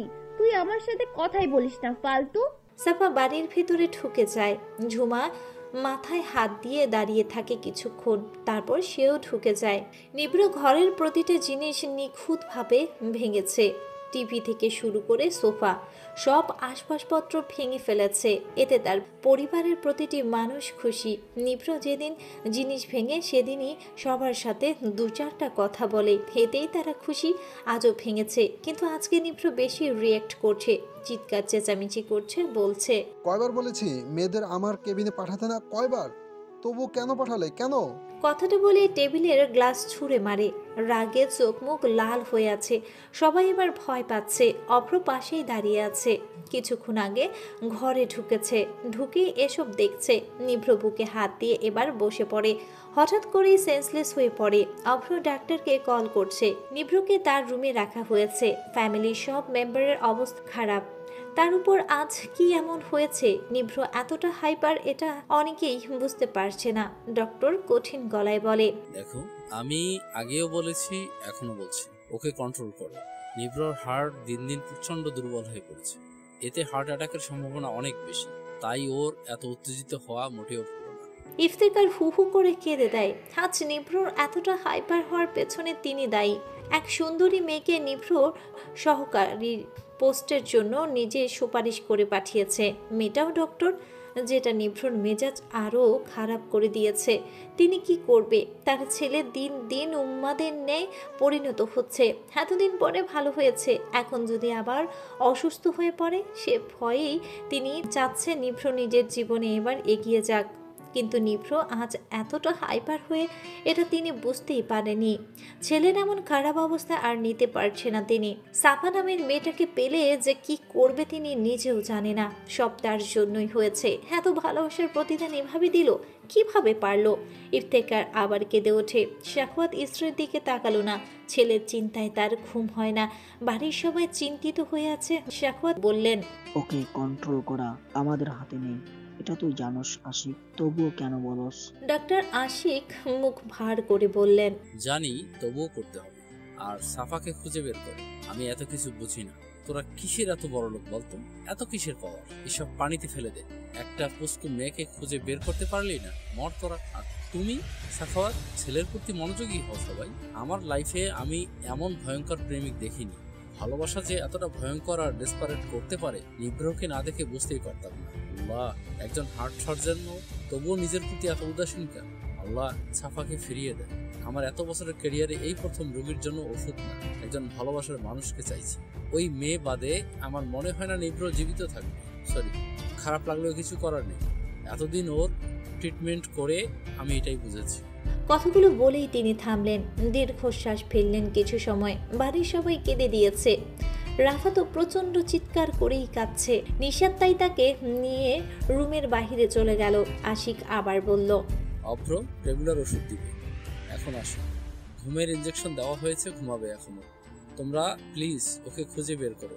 নিভ্র আমার স্টুডেন্ট ছিল। ওর মস্তিষ্ক বাকি সবার মতো সাধারণ না, ভিন্ন অসাধারণ মস্তিষ্ক তার, তাই সব দিকে পারদর্শীও। একবার যা ভেবে নেয় তাই থাকে মাথায়। প্রচন্ড ব্রিলিয়ান্ট স্টুডেন্ট ছিল। একটা কাজ করবে ভাবলে সেটাই করবে। তাকে নিয়ন্ত্রণ করা দেয়। আর ছোট থেকেই একা থাকতে থাকতে প্রচন্ড জিদ্দি হয়। নিভ্র অন্যরকম হয়েছে। ও যা চাই তা না পেলেও সত্যি ডেসপারেট হয়ে পড়ে। অভিজ্ঞতা থেকে বলছি, ডু সামথিং। নিভ্রর জ্ঞান ফিরে 4 ঘন্টা পরে। চোখ টিপ টিপ করছে, খুলে চারদিকে চোখ বুলায় সে। ডান পাশে ইজেলের সামনে দাঁড়িয়ে আছে অভ্র। অদ্ভুতভাবে তাকিয়ে আছে সামনের ছবির দিকে। নিভ্র উঠে বসে, বুকে এখনো ব্যথাদার। অভ্রকে এভাবে তাকিয়ে থাকতে দেখে নিভ্র বলে, এত দেখিস না, আমার জিনিস নজর লাগতে পারে। অভ্র ভরকে যায়, সাথে সাথে চোখ সরিয়ে নিভ্রর দিকে তাকায়। নিভ্র হাসে। শুকনো ঠোঁটের হাসি ঝুলে আছে তার ঠোঁটে। সব হাসির মনে হয় হাজারো কষ্ট লুকিয়ে। অভ্রর প্রচন্ড খারাপ লাগে এই কষ্ট দেখে। এতটা কষ্ট তার আগে কখনো হতো না। অভ্র জোরপূর্বক ঠোঁটে হাসি এনে বলল, তোর জিনিসে আমার নজর লাগবে না। দেখার সময় চোখ জোড়াকে বলে দিই এটা নিভ্রর, নজর দিবি না। তারাও দেয় না। নিভ্র অপলক তাকিয়ে হাসে, তারপর বলে, ছবিটায় ওকে একদম জীবন্ত লাগে, তাই না? অভ্র আর তাকায় না, না তাকিয়েই বলে, নীল শাড়ি, কানের পাশে জবা, কপালে বিন্দু বিন্দু ঘাম। তুই সব দিকেই এগিয়ে। এত কিছু কিভাবে পারস বলবি? ওকে দেখানো হয়নি ছবিটা। যখন দেখবে কি বলবে জানোস? বলবে আপনি এত কিছু কিভাবে পারেন? একবার ভিলেন, একবার মডেল ফরেল, একবার ডাক্তার, এখন আবার আর্টিস্ট। আমার মাথা ঘুরছে। হতে পারে সেন্সলেস হয়ে যাবে, এটাও ভালোই পারে। কথাটা বলে নিভ্র প্রাণ কারা হাসি দেয়। সাফার কথা বলে এভাবে হাসে সে। হাতে স্যালাইনের নল দেখে সে বিরক্তি নিয়ে তা খুলে ফেলে। বাড়ির সবাই তাকে রোগী বানিয়ে ফেলেছে, জাস্ট বিরক্তকর। অভ্র নিভ্রর পাশে এসে বসে। স্যালাইন পাশের টেবিলে রেখে শান্ত চোখে কিছুক্ষণ তাকিয়ে থাকে। নিভ্র প্রতিবারের মতো হেসে বলল, এভাবে দেখোস কা, পরে প্রেমে পড়ে যাবি। তুই তো আবার বিয়ে করবি না ঠিক করেছিস। মনে হয় তোরও হিরোনের মতো সমস্যা। এগুলো হলে দূরে যা। সাফা এগুলো শুনলে আবার আমাকেও দোষী করবে। অভ্র চোখ গরম করে তাকায়, পিঠে চাপড় মেরে বলল, ফাজলামি ছাড়। এমন করলে কেন বল? তুই এইসব না করলে হয় না। নিভ্রর হাসি মুখ মুহূর্তে রাগী হয়ে ওঠে। চোখগুলো লাল লাল হয়ে ওঠে। পাশের গ্লাস ছুঁড়ে ফেলে দেয়। সাথে সাথে ঠাস করে শব্দ হয়। অভ্র বুঝতে পেরেছে নিভ্র রাগ হচ্ছে, তাই হাত ধরে রেখেছে। নিভ্র চিৎকার করে বলল, ওই মেয়েকে আমার রুমে কেন পাঠানো হলো? আম্মুকে জিজ্ঞেস কর। অভ্র শান্ত কণ্ঠে বলল, আচ্ছা, সে চাপটা ক্লোজ কর, আর পাঠাবে না। কিন্তু তুই এভাবে থাকলে কারোরই ভালো লাগে না। কাকিমার কি দোষ? ভেবেছে হয়তো তোর কোনো মেয়েকে পছন্দ হয়ে যাবে আর জীবনে এগিয়ে যাবে, তাই তিনি এসব করেছে। এতে তার দোষ কোথায়? নিভ্র হঠাৎ করেই শব্দ করে হেসে ওঠে। তারপর বলল, কোনো মেয়ে আমার জীবনে জায়গা পাবে এটা ভাবলো কি করে? আমি বুঝি না। এই নিভ্রর সব জুড়ে শুধু সাফা। কারোর জন্য কিছু অবশিষ্ট নেই আমার কাছে, কারোর জন্য নেই। সরি, এসব কথা আর হলে আমার চাইতে খারাপ কেউ হবে না, কেউ না। অভ্র দীর্ঘশ্বাস ফেলল, তারপর ওষুধের পাতা থেকে ওষুধ ছিঁড়ে ছিঁড়ে বলল, ঠিক আছে, কিন্তু তুই কি সত্যি হাত চাটবেন? তোর সন্দেহ আছে নাকি? এতদিন ছিল না, এখন আছে। কেন? ভ্রুকুচকে প্রশ্ন করে নিভ্র। তোর হাত দুর্বল হয়ে যাচ্ছে, তুই এটা জানোস? নিভ্র জবাব দিল না, উঠে দাঁড়িয়ে পড়ল। এদিক সেদিক খুঁজে মদের বোতলটা পাশের সেলফ থেকে নিল, টেবিলের উপর থেকে সিগারেট নিল। আজ বড্ড বেশি কষ্ট হচ্ছে তার, অনেক অনেক বেশি। নিভ্র হেঁটে বারান্দায় চলে গেল। বেলকুনির আনাচে কানাচে সব সাদা গোলাপ আর সাদা গোলাপ, চারপাশে গাছ, মাঝে গোল টেবিল, তার পাশেই সোফা। নিভ্র টেবিলের উপর এগুলো রেখে দিল, সোফায় পা তুলে বসে পড়ে। ফুলগুলো একটু পর পর ছুঁয়ে দিচ্ছে। মদের বোতলটা খুলে চুমুক দেওয়ার শুরু করে সে। সিগারেট ধরায়, মুখের ভেতর নিয়ে এক টান দেয় আর উপরে তাকিয়ে ধোঁয়া ছাড়ে। অভ্র শুধু তাকিয়ে দেখে। নিভ্র ডান হাতে সিগারেট নিয়ে বাম হাতের ফুল ছুঁড়ে দেয় অভ্র পাশে বসে। দুজনেই নিশ্চুপ। অভ্র নিভ্রকে পর্যবেক্ষণ করছে। সবুজ চোখগুলো কেমন ঘোলাটে হয়ে গেছে। ঘুমের ওষুধের ঘুম হয় না, ইঞ্জেকশন দিতে হয় প্রায়। মাঝে মাঝে ক্লান্ত হয়ে নিচেই শুয়ে পড়ে। চেহারাটা ফ্যাকাশে হয়ে গেছে, চুলগুলো আবার কেটে দিতে হবে। নিভ্র আচমকা হেসে ধোঁয়া উড়াতে উড়াতে বলে, ভাই তুই আছোস বলে আমি আজ 1 বছর 10 মাস 20 দিন পরেও হসপিটালে গিয়ে ওয়াও নিব্রনীল কত হ্যান্ডসাম কথাটা শুনেছি। অভ্র কিছু বলল না। নিভ্র নিজের প্রতি বিন্দু মাত্র যত্ন নেই, সেই সব করে নিভ্রর হয়। নিভ্রকে সে নিজেই গুছিয়ে রাখে, তাই নিভ্র এগুলো বলছে। মদের বোতল এগিয়ে দিয়ে অভ্রকে বলল, খাবি? অভ্র নিভ্র হাত দেখে আঁতকে ওঠে, ভয়ঙ্কর ভাবে তাকিয়ে থাকে নিভ্রর দিকে। নিভ্র সেদিকে মনোযোগ নেই, সে সিগারেট, ফুল আর মদের দিকে বেশি মনোযোগী। অভ্র ভয়াত্মক গলায় বলল, হাত কাটলি কবে নিব্র? এগুলো কি? তুই কিন্তু কথা দিয়েছিস এভাবে নিজের ক্ষতি করবি না, তাহলে এগুলো কি? কবে কাটলে? নিশ্চয়ই আজ। তাজা রক্ত। নিভ্র বিরক্তর সাথে বলল, এত হাইপার হসকা, কাটতে মন চেয়েছে কেটেছি, এত চিল্লাসকা। নিব্রে আবার কিন্তু সিরিয়াস হ, আর ভালো লাগছে না। দেবদাস হয়ে গেছিস জানি, ওর মতো মরতে যাবি কেন? ভালোবাসা কি শুধু তুই জানোস আর কেউ জানে না? ফালতু। এত চিন্তা করিস কেন, একটুই কেটেছি, দম বন্ধ লাগছিল তাই এসব করেছি, শান্ত হ। অভ্র এবার জাপটে ধরে নিভ্রকে। নিভ্র ধরে না, সিগারেট একটার পর একটা শেষ করে সে। অভ্র ছেড়ে দেয়, তারপর বলল, সিরিয়াস হবি না? আমি সাফাকে এটাই বলতাম, সিরিয়াস হবে না। ও হাসতো, না হয় মুখ ফলিয়ে বসে থাকতো, কত কিউট লাগতো জানোস। ও তোকে জানতে হবে না, আমি জানলেই হবে। অভ্র জবাবে কিছু বলল না। নিভ্র একটা ফুলের পাপড়ি ছিঁড়ে ফেলে চেঁচিয়ে বলে, ও শিট, এটা কি করলাম? ফুলটা ব্যথা পেয়েছে, মানে সাফাও তোর জন্য সব হয়েছে। ফুলগুলোর মতো নিজেরও যে এভাবে চিরস, এটা সাফা দেখলে কষ্ট পাবে না? নিভ্র এবার শান্ত হয়ে বসে, তাচ্ছিল্য করে বলে, ও কেন কষ্ট পাবে? একটুও ভালোবাসে না। ভালোবাসলে ছেড়ে যেতে পারতো না, কখনোই না। ওকে সামনে একবার পাই, তারপর দেখাবো নিব্রনীল কি। অভ্র নিভ্রর মুখে ওষুধ দিতে দিতেই বলে, কি করবে? থাপড়াবি নাকি ঘুষি দিয়ে নাক পাঠাবি নাকি চর মেরে গালের দুপাশ লাল করবি? নিভ্র পানি খেতে খেতে হেসে দেয়। হাসতে হাসতেই বলল, ওর তো গাল এমনি লাল, চর থাপ্পড় দেওয়া লাগে না, তবে কি করব জানি না। আজও ওদের বাড়িতে গেছিলি না? হুম। দিনে কয়বার যা হয়? জানি না, যদিও আসে তাই প্রতি ঘন্টায় একবার যাই। সারাদিন থাকলেই পারস, রাতে 2টা 3টা 4টা এভাবে যাওয়ার কি আছে? এত রাতে ও নিশ্চয়ই আসবে না, আর এতদিনও ওই বাড়িতে ওদের দেখা যায়নি, তাহলে কেন যাস ভাই? নিভ্র নিশ্চুপ হয়ে বসে থাকে, উঠে দাঁড়াতে চায়। অভ্র বসিয়ে দিয়ে নিজেই রুম থেকে সাফার একটা ছবি নিয়ে এসে সামনে দেয়।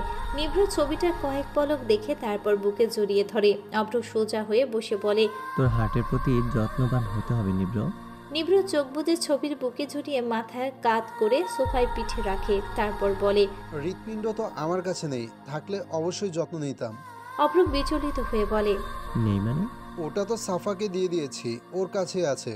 আমার কাছে যেটা আছে সেটা হলো যন্ত্র, আর এই যন্ত্র নিয়ে মহা মুশকিলে আছি বুঝলি। হঠাৎ হঠাৎ প্রচণ্ড ব্যথা করে, দম বন্ধ হয়ে আসে, মনে হয় মরে যাই। কথাগুলো বলতে বলতে নিভ্র উঠে বসে। অভ্রর দিকে করুণ চোখে তাকিয়ে বলে, ভাই আমার না সুইসাইড করতে ইচ্ছে করে। অভ্র বুক কাঁপে। এটা নিভ্র বহুবার করতে চেয়েছে, কিন্তু এভাবে কখনো বলেনি। অভ্র আতঙ্কিত গলায় বলল, এগুলো কেমন কথা নিব্র? দেখ, এইসব করা মহাপাপ, আমাদের ধর্মে হারাম। এগুলো বললে সব শেষ হয়ে যাবে। আর বাড়ির সবার কি হবে? তোর সাফা যদি সত্যি ফিরে আসে তখন কি হবে? তোর সাফা এই জীবনে অন্য কারো হবে, এটা তুই কিভাবে সহ্য করবি? অভ্র এক নিঃশ্বাসে কথাগুলো বলে দম ফেলে। নিভ্র হেসে দেয়, তারপর বলে, সেটাই তো, সেজন্যই বেঁচে আছি। কিন্তু বিশ্বাস কর, আমার না দম বন্ধ লাগে, সব কিছু অন্ধকার লাগে। নিঃশ্বাস নিতে প্রচণ্ড কষ্ট হয় ভাই। আমি কি করব? আমার সাথেই কেন এমন হয় বল? ওকে এত ভালোবাসলাম কিভাবে জানি না। মনে হয় আমার রগে যে রক্ত প্রবাহ হয় তাও ওর নামে, এই চোখের পলকও পড়ে ওর নামে। আমি কি করব? আমার সব জুড়ো শুধুই ও, বাঁচতে পারছি না। আচ্ছা, ওর কি আমার কথা মনে পড়ে না? পড়লে কোথায় ও? এত খুঁজলাম তবু পেলাম না কেন? অভ্র কিছু বলে না। নিভ্র আবার বলে, ওর সেই টোল পড়া গাল কতদিন ছোঁয়া হয় না, কতদিন দেখি না ওকে, কতদিন ওর চুলগুলো কানে গুঁজে দেই না, কতদিন ওর কণ্ঠ শুনি না। আমি এভাবে বাঁচতে পারছি না। সাফার কি আমার কথা মনে পড়ে না? বল না অব্র। নিভ্র কাঁদছে। অভ্র চোখ বুজে আছে। এত কষ্ট সে নিতে পারে না। নিভ্র আর্তনাদ দিন দিন মনে হয় বৃদ্ধি পাচ্ছে, কমছে না। অভ্র নিজেও অনেক খুঁজেছে কিন্তু পায়নি। যেখানে নিভ্র পাচ্ছে না, অভ্র কিভাবে পাবে? নিভ্র ফোন বাজে। অভ্র উঠে ফোনটা হাতে দিতেই নিভ্র উত্তেজিত হয়ে কল রিসিভ করে। অপর প্রান্ত থেকে এমন কিছু হয় তো শুনছেন যা নিভ্র মোটেও পছন্দ ছিল না, তাই চেঁচিয়ে উঠে বলে, খুঁজে পাওনি মানে কি? কতবার বলেছি খুঁজে বের করতে হবে মানে হবে। তোমাদের আমি শুধু শুধু টাকা দিচ্ছি, একটা দিনও ঠিকভাবে কাজ করতে পারছো না। সমস্যাটা কি? কিসের স্পেশাল ফোর্স তোরা? আমি লাস্টবার বলছি, আমার ওকে চাই। নিভ্র ফোন ছুড়ে দিয়েছে। রাগে তার হাত পা কাঁপছে। হঠাৎ করে চেঁচিয়ে উঠে সে সোফায় বসে পড়ে আবার। অভ্র বুঝতে পারে এটা ইনফরমেশন দেওয়ার লোক ছিল। এবারও নিরাশ করেছে নিভ্রকে, তাই তার রাগ হয়েছে। নিভ্র কেঁদে দেয়, তার প্রচণ্ড কান্না পাচ্ছে। ইদানিং সে কান্না আটকাতে পারে না। ছেলেটা নাকি কাঁদে না, কিন্তু তাকে দেখলে কেউ এই কথাটা বলবে না। আগে নিভ্র কাঁদতো না। ছোটবেলায় একবার কেঁদেছে বোনের মৃত্যুর কথা শুনে, আর কখনো কাঁদেনি। কিন্তু এখন তার বুক ফেটে কান্না পায়। এভাবে কেন তার জীবনটা সব সময় এলোমেলো হয়ে যায়? কেন ভালোবাসা এত কষ্ট? নিভ্র চিৎকার করে কেঁদে ওঠে। অভ্র ঝাঁপিয়ে ধরে তাকে। নিভ্র কাঁদতে কাঁদতে বলল, আমি কি করব বলে দে প্লিজ। আমার বুক ছিঁড়ে যাচ্ছে, কলিজার খাঁজে খাঁজে যন্ত্রণা। আমি আর পারছি না। আমি এত কষ্ট নিতে পারছি না। মনে হচ্ছে সব শেষ হয়ে যাচ্ছে, দম আটকে আসছে। আমি ঘুমাতে পারি না, আমি চোখ বন্ধ করতে পারি না, দম নিতেও পারি না। এতটা কষ্টে আমি কখনো আগে পড়িনি। আমার ভালোবাসা কি মূল্যহীন? এতটা কেন ভালোবাসতে গেলাম? কেন কেন সাফা এভাবে আষ্টে পৃষ্ঠে আমাকে জড়িয়ে এখন হারিয়ে গেল? আমার সব অন্ধকার লাগে অব্র, সব। একটা সেকেন্ডও ওকে ছাড়া আমার ভাবনার জগৎ কাজ করে না। শান্ত হ নিব্র, প্লিজ শান্ত হ। নিভ্রর ছন্নছাড়া জীবনটা কিভাবে ঠিক হবে তাই ভাবছে অভ্র। মনে প্রাণে দোয়া করছে আল্লাহর কাছে যাতে সাফাকে ফিরে পায় নিভ্র। নিজের ভালোবাসার মানুষকে অন্যজনের জন্য চাওয়া বড্ড কষ্টের, তবুও সে চায়। এমন পাগলা প্রেমিকের জন্য এটা না চেয়ে পারছে না সে। কতটা ভালোবাসে নিভ্র তা তার চেয়ে ভালো আর কে জানে। নিভ্র প্রতিটা কান্নার সাক্ষী যে সে, এটা বড্ড কষ্টের। অভ্র গোপনে কিছু দীর্ঘশ্বাস নেই। জীবনটা সবার কেমন এলোমেলো হয়ে গেছে। তুমি দূরে যাবে শুনলেই খুব কষ্ট হয় আমার। মনে হয় দম বন্ধ হয়ে গেছে। আমি মনে হয় না তোমাকে ছাড়া বাঁচতে পারবো। কথাটা মনে পড়তেই সাফার চোখ বেয়ে কয়েক ফোঁটা পানি নিজের অজান্তে বেয়ে পড়ে। কত ভালোবাসার রাত ছিল। ইস, কত আবেগ নিয়ে উনি কথাগুলো বলতো। কত ভালোবাসা মাখামাখি ছিল কণ্ঠে। পুরনো দিন আসলেই মধুর হয়। নিভ্র কেমন আছে? তার কথা কি মনে আছে? তাকে বিলিয়ে দেয়া সেই বুক কি আদৌ তার নামেই আছে, নাকি সত্যি অন্য কারো হয়ে গেছে? সাফা ডুকরে কেঁদে ওঠে। সামনে থাকা ছবিটা ভিজে যায় তার চোখের পানিতে। সাফা দ্রুত পানিগুলো ছবি থেকে মুছে নেয়, তারপর আবার তাকিয়ে থাকে সেই ছবির দিকে। দীর্ঘশ্বাসগুলো আসতে চেয়েও আসে না। দম বন্ধ করার সময় অনুভূতি।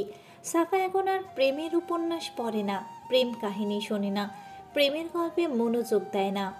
এসব শুনলে তার ক্ষত আরও গভীর হয়। ভালোবাসা আসলে বড্ড ভয়ঙ্কর। কত কষ্ট এর প্রহারে। নিভ্র বলা প্রতিটা কথা আজও তার মনে গেঁথে আছে। মনে পড়লে সাফার গম্ভীর মুখে হাসি ফুটে। নিয়তি, ভাগ্য বড়ই বিচিত্র। সাফা জানালার পাশে ঘেঁষে বসে আছে। রাত গভীর। ঝুমা হন্তদন্ত হয়ে রুমে ঢুকে দরজার দিকে তাকিয়ে সাফা ছবি লুকাতে চায়। ঝুমাকে দেখে তা আর লুকায় না। ঝুমা সাফার পাশে দাঁড়িয়ে বলে, অনেকদিন ওনাকে নিয়ে কোনো ছবি দেয় না ম্যাগাজিন, তাই না? সাফা নিজের চুল সরাতে সরাতে বলে, তুই প্রতিদিন খবরের কাগজ ওনার ছবি খুঁজছিস না? সাফা উত্তর দেয় না। ছবিটা যত্নে আলমারিতে রেখে দেয়। চুলগুলো হাত খোপা করতে করতে ঝুমাকে বলে, কাল ভার্সিটিতে পরীক্ষা আছে, তাই তাড়াতাড়ি ঘুমা। ঝুমা কথা বাড়ায় না। সাফা বালিশে মাথা রাখে, চোখে তার প্রতিদিনের মতো পানি। নিয়তি কি আবার একবার দেখা করাবে তাদের? থাকে লুকানোর সুযোগই দিবে না। এমনভাবে নিভ্র তার সামনে এসে হাজির হবে। যদি হতো সরাসরি একবার তাকে ছুঁয়ে দিত, ইস কত ভালো হতো। সাফা মুহূর্তেই নিজের ইচ্ছে ফিরিয়ে নেয়। নিভ্রর সামনে দাঁড়ানোর সাহস তার নেই। সে পারবে না, কিছুতেই না। দুজনের পথ আলাদা, তাই আলাদা হয় ভালো। উনি না হয় ভালো থাকুক। আরিফের আর নীলার বিয়ে আজ। নিভ্রকে একটানা কলের পর কল করে চলেছে দুজনেই। ভিন্ন জায়গা থেকে ভিন্নভাবে কল করছে তারা। কিন্তু নিভ্র কোথায়? প্রতিদিনের মতো আজও তার হৃদয় খালি বিষণ্ণতা নিয়ে উপুত হয়ে ফ্লোরে পড়ে আছে সে। সূর্যের কিরণ উঠেছে ঠিকই, কিন্তু নিভ্রর জীবনের আলো আসেনি। নিভ্র ফ্লোরে শুয়ে এদিক ওদিক মোড় ঘুরিয়ে ফোন খুঁজে। ফোনটা তাকে প্রচণ্ডভাবে বিরক্ত করছে। ছুঁড়ে ফেলে দিতে ইচ্ছে হয়। নিভ্র হাতড়ে হাতড়ে ফোন রিসিভ করে কানে ধরে। সঙ্গে সঙ্গে আরিফ চেঁচিয়ে বলে ওঠে, স্যার কল কাটবেন না প্লিজ। আজকে আমার বিয়ে, আপনি আসবেন বলেছেন, এখনও আসেননি। আমি কিন্তু সত্যি বিয়েটা করব না। এখন আপনার বাসায় এসে হাজির হব বলে দিলাম কিন্তু। নিভ্র চরম বিরক্ত, মাথা ভার ভার হয়ে আছে। মাথায় হাত দিয়ে উঠে বসে নিভ্র। বিরক্তিতে মুখ কুঁচকে আসে তার। রাগও হচ্ছে খুব। বিরক্ত নিয়ে সে বলল, দেখো আরিফ, এখন তুমি আর আমার প্রিয় না, সো স্যার স্যার বলে জ্ঞান জ্ঞান করবে না। এত সকাল সকাল ফালতু কথা বলার জন্য ফোন দিলে কেন? তোমার বিয়ে করলে করো, না করলে নাই, আমার কি? আমি যাব না, ব্যাস। নিভ্র কল কেটে দেয়। আরিফের খুব কান্না পাচ্ছে। বলে তো দিয়েছে বিয়ে করবে না, কিন্তু এবারে যদি বিয়ে ভাঙে নীলা তার গলা টিপে মেরে ফেলবে নিশ্চিত। এ নিয়ে 3 বার বিয়ে করবে বলে সব ঠিক করে নিভ্র আসে নাই বলে বিয়ে করে নাই। এবার নিভ্র আসবে বলেছে, কিন্তু এখন এমন পোল্টি মারলে তো আরিফ শেষ। ভয়ে আরিফের শেরওয়ানির গলায় পাশ ঘামে ভিজে যাচ্ছে।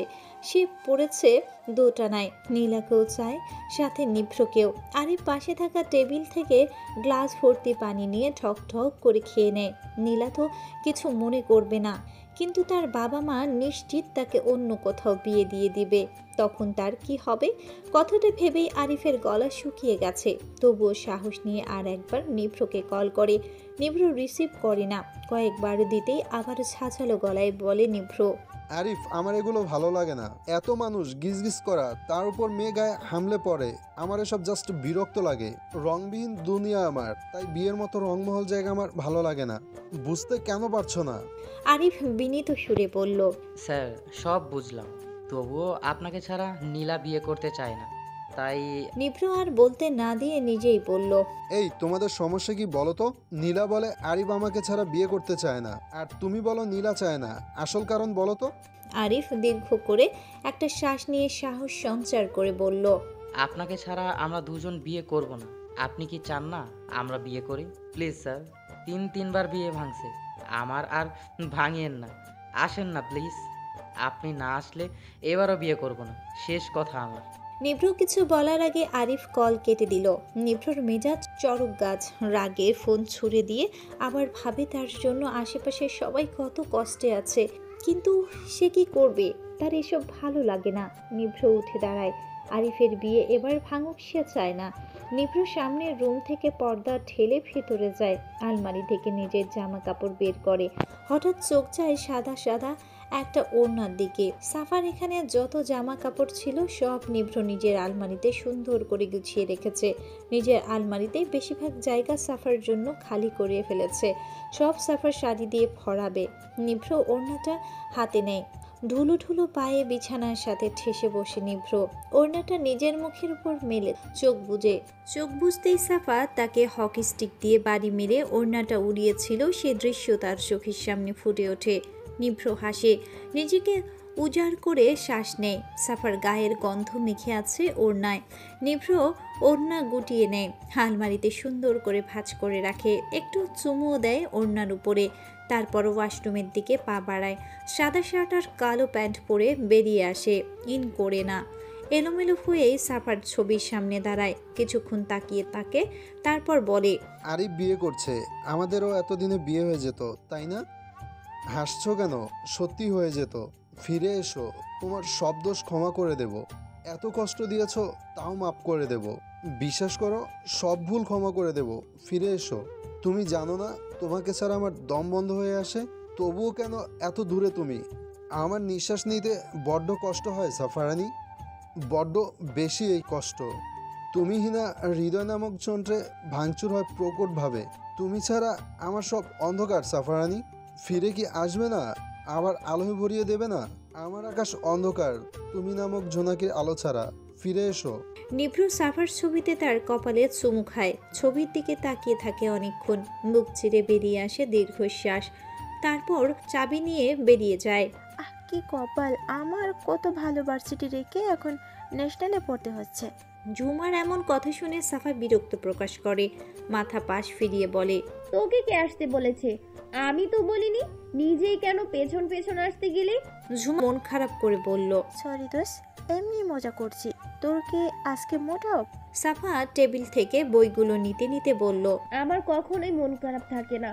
পরীক্ষা শেষ, এবার চল। আরো কি থাকার ইচ্ছে আছে নাকি? আমার টিউশন আছে, চল। ঝুমার সাফার পেছনে পেছনে হাঁটে। তারা এখানে একটা সরকারি কলেজে পড়ে। প্রথমেই সাফার এখানে এসেছিল, পরে জায়গাটা পরিবর্তন করলে কলেজ পরিবর্তন করে নাই। ঝুমার বাবা মা নেই, তাই তার খবর রাখারও কেউ নেই। মামার বাসায় থাকতো, এখন তো সাফার কাছেই থাকে। সাফা কলেজে তেমন আসে না, কারোর সাথে কথা বলে না। ঝুমা আর সাফা মাথা নিচু করে যায়, আবার চলে আসে। সাফাকে কলেজে কেউ তেমন চিনে না, আর সাফা সব সময় আড়ালে থাকতে চায়। ঝুমা বুঝে, কিন্তু তার এসব ভালো লাগে না।